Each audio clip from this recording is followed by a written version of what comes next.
This week I'm in California, where we're celebrating 1 year of marriage equality. It was in late June of last year that the U.S. Supreme Court allowed AFER's case against Prop 8 to finally conclude, restoring the freedom to marry throughout California. Now we're just waiting for a ruling in AFER's Virginia case. We've already won once at the district court level, and we're waiting for a ruling now from the Fourth Circuit Court of Appeals. Also this week we have a major victory in Colorado, where a judge will allow marriage to continue despite the state's marriage ban still being on the books. A ruling from the U.S. Supreme Court means that marriage is safe in Pennsylvania. We have a new case in Idaho, several briefings this week in various states, and a new survey in Louisiana. For the American Foundation for Equal Rights, I'm Matt Baum, and welcome to Marriage News Watch for July 14th, 2014. We have two huge rulings in Colorado this week. The first is a state court ruling that the state's marriage ban violates the U.S. Constitution. The second is a ruling that Boulder County Clerk Hillary Hall can continue to issue marriage licenses, even though the state's marriage ban hasn't yet been overturned.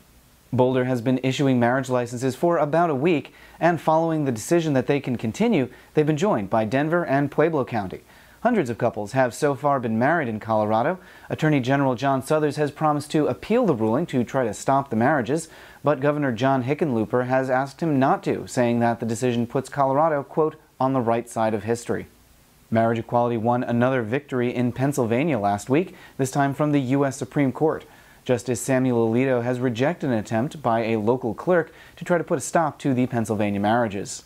Wisconsin and Indiana are both on the fast track to a marriage decision. Last week, the Seventh Circuit Court of Appeals set an expedited schedule for both states. They should be both fully briefed by mid-August.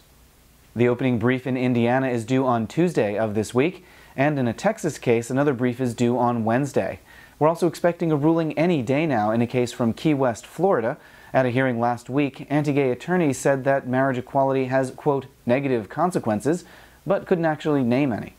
There's a new lawsuit in Idaho. A lesbian veteran has sued the state for the right to be buried next to her spouse.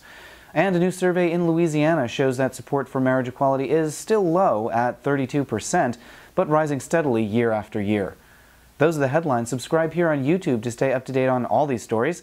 For the American Foundation for Equal Rights, I'm Matt Baum. Thanks for watching, and we'll see you next week.